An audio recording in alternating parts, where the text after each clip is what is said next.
Ngayon ay gagawa naman kami ng tikoy turon. So, yan ang ingredients namin. Tikoy, lumpia wrapper, may cheese. So, eto na po yung nagawa.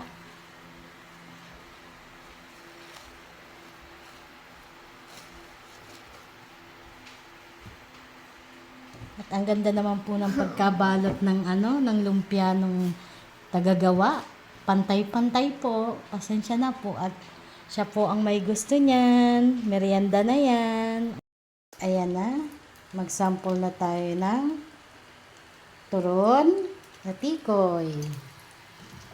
At ang aking taga-prito. Siya ang tagaluto natin, taga-prito natin. Okay. Let's try. Eat na tayo ng niluto ni Ate Lian. Anong lasa? Good. So, tikman na natin yung turon. Tikoy and cheese sa loob.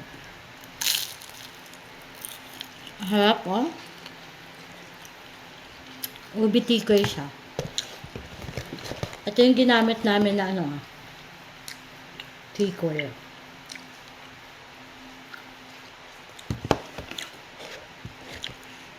Masarap siya.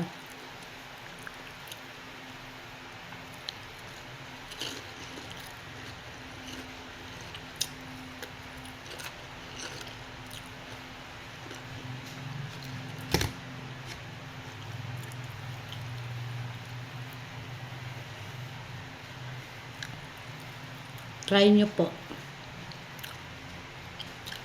Masarap na merienda.